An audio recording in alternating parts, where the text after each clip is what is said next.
you're going to hear a lot of things about Bob tonight. He never puts himself first. A searcher for truth for sure. He's thoughtful, generous, can never do enough. Sky's the limit for his family and for others. I think that's why he's receiving the Veritas Award. Even if he needs it and you need it, you'll get it. He dedicates his time for other people, whether it's his children, his wife, immediate or extended family, or a stranger off the street that needs help. You know, he's a good person. He's always doing the right thing, always willing to help people. He's done pro bono stuff for people as a lawyer, and he's done pro bono stuff for people as a person. He's really one of the good guys. He does not know the difference between texting and emailing. Calling emails texts and vice versa, so you don't know what he sent you, whether it was an email or a text. And when he confuses people with that, he will just say, what difference?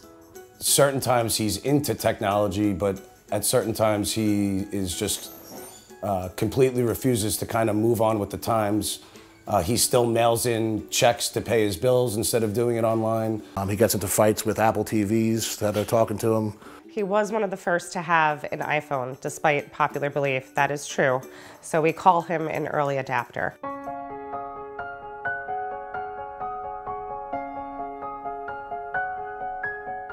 Having his own business, running his own business, working 7 days a week for all those years, but always just made time for my brother, my sister, and I. Coached every sporting that we wanted to get into. He was always there coaching. For a trial attorney, he never missed a thing. Plays, sports, coached everybody's teams. You know, whether he was coaching or rooting for me, you know, he was always trying to teach. He's just always there. He would teach physics through playing with Legos with me when I was 5. He bought the Mineola Flames our warm-up jackets. I think I was playing in a playoff baseball game, and he had to leave early, and I think I did something, you know, good in the later portion of the game that he missed, and I was kind of bent out of shape about it. You know, the way he kind of paid it back to me is we woke up early, you know, the next morning. I'll never forget, he brought me to the small soccer field at Wilson Field, and he taught me how to do a banana kick in soccer. And we just stayed there for about an hour, hour and a half. And you know, he rekindled the bond that was temporarily lost. No matter what we were doing, whether it was school, sports, whatever the case may be, is you know, just asked us if we tried our best. And if we said yes, he said that's all you can do.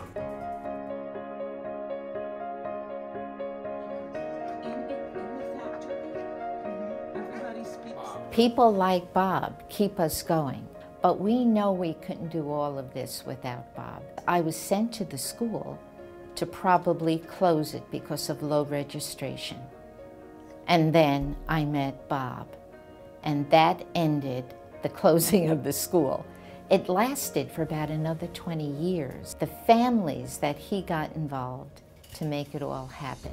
Bob, I want to thank you for your dedication, for your love of God, for your beautiful family that have grown with you, and now your great extended family. So Bob, always in my heart, in my blessings to God for you. So grateful that you never ever hesitate to put others first, and you've put us first a lot, and we are so appreciative. Thank you so much for your over 30 years of service to our congregation. And especially, we're thankful that one of our former students has done so well in life. Sure, Bob, I love you to death. That's all there is to it. And it's been 43 years, 44 years, and a lot of good ones. Thanks for all the good years. Thank you, Dad, for everything you've done throughout the years. I certainly would not be who I am without you. Congratulations, well deserved, and we're excited to celebrate with you. Dad, I love you. Thanks for all you've done for me. Thanks for setting, you know, a great example of how to be, you know, a man, and you know, as I was growing up, a young man, and teaching me to always do the right thing, even when nobody's watching. I wish you all the best going forward, and congratulations, well deserved. Dad, listen, I'm proud of you for getting this as always. You're always doing the right thing. As I said earlier, couldn't have asked for a better father, better role model. somebody to truly look up to, and just hope I can make you as proud as you've made me.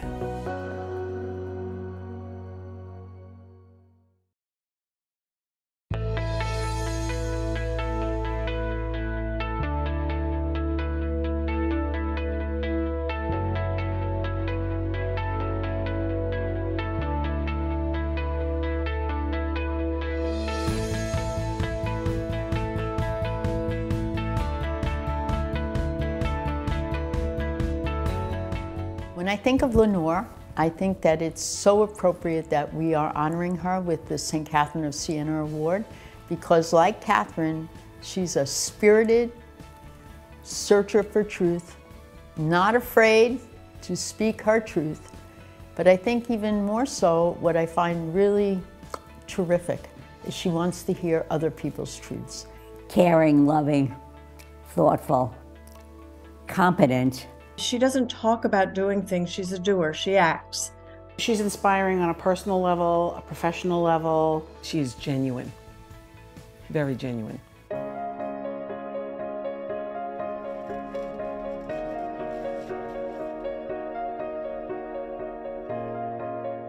The opening word is for women who are from other countries, who have little or no knowledge of our language. Sister Leonor Toscano, I want to thank you for all your service. I remember when you were teaching me and the other people to learn English.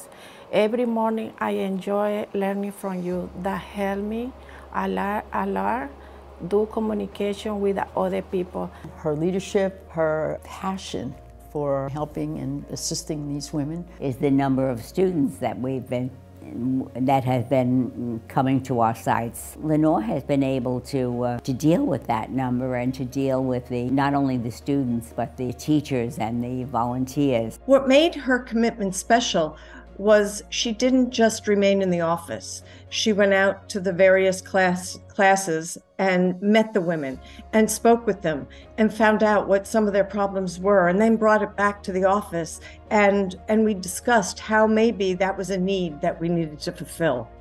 That opened, like I say, a new world for me. It was, you know, her gentle. She always been with me, and she still talk to me. Her friendship is everything. Is gold. With my family too, she always concerned about everybody. She always been very, very good to everybody that's in the program, not just to me. Day by day, she says something. Maria, you have learn English. You have to think English. You have to everything English.